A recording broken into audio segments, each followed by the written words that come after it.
Happy New Year to all our readers. Good to have you back. Some of you might well take a break over the winter months. The new year can often be an opportunity and an increased desire and a promise to yourself to get back out and ride more. But if you've taken a break, there's a few considerations that you might want to take into account before you head out and hit the trails and while you're out on those trails for those first few rides.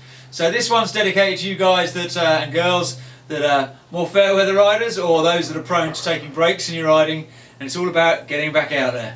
So there's a fair few things to consider if you're returning to your riding after a short or long or medium term break. To a certain extent, the longer the break, the more you're going to have to consider and the more you're going to have to think about.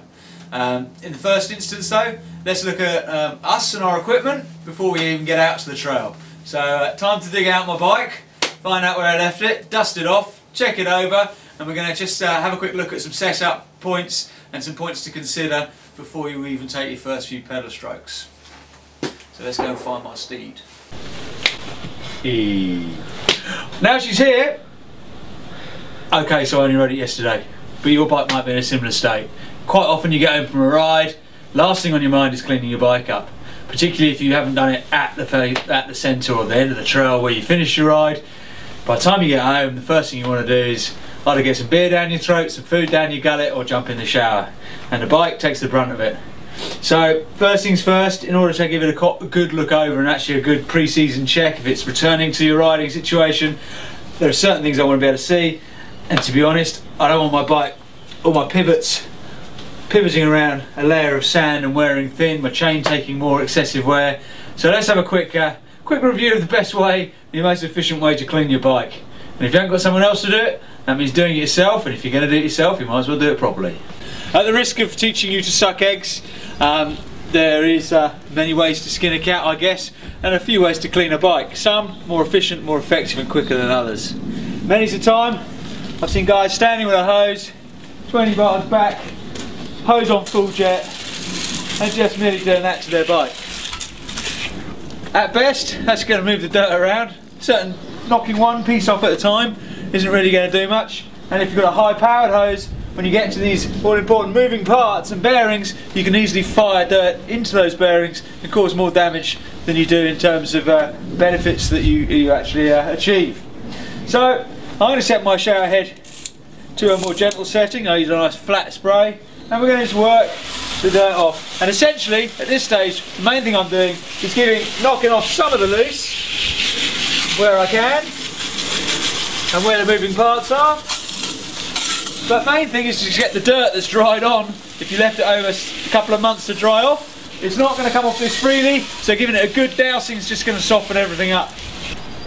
Okay, so having doused things down, I've softened up some of the mud, and in this instance, because it was fairly fresh, a lot of it's fallen off anyway, but the more stubborn dirt and grit is at least started to soften, and depending on the soil type you ride, so the clay stuff can set like concrete, so really softening it up, maybe even using some warm water and a bucket of soapy warm water will help that.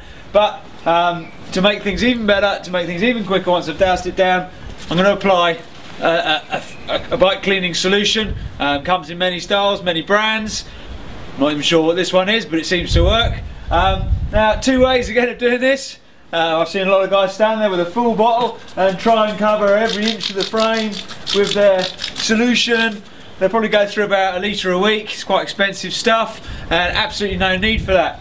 So far better to take a soft bristle brush, easy for me to say, douse it down a little bit so it's a little bit wet, fill up the brush with 10 or 15 squirts, and that's probably enough to cover every last part of the frame and bike, working from top to bottom usually, making sure I pay attention to round seals and moving parts again, and just making sure we get all the little areas where dirt collects and can cause more in the way of damage because of movement. So around your top of your forks. Might even want to squirt a bit direct into the brake caliper to make sure we get any grime off there, because that can cause your brakes to lack of performance, but also quite a lot of noise. And once I've done that over the frame all over, I want to get my shiny bit shiny. Now I want to remove the dirt from a chain and cassette that may be stubborn and may be there, so just giving it a good Good rub on round there, making sure I get through all of that. And then I might choose to just run the chain through the bristles just to get a good coating on my chain. Obviously this is going to have an effect of degreasing as well, so we're going to have to lube up afterwards. But in the main, I want to make the work as light as possible. So within about 30 seconds, we've covered most of the bike with some cleaning solution. Discs always need a good clean, and again, where any dirt can collect around the moving bits. And rather than think job done, let's spray it off,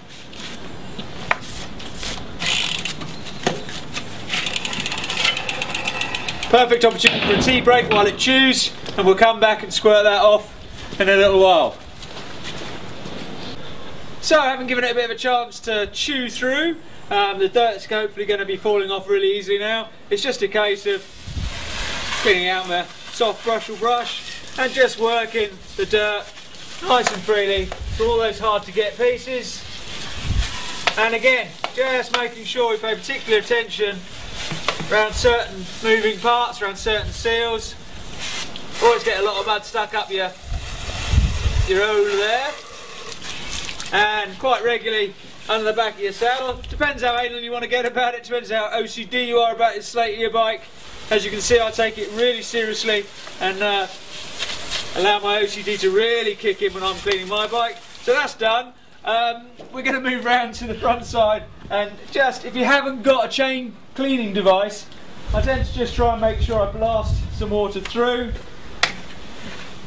So I'll turn the chain around and just make sure I work every link and try and get dirt out from between the links. The less grit your chain's carrying, the less wear you're going to find on your cassette. If you leave your chain really gritty and gunked up, it's going to burn through your cassette really quick.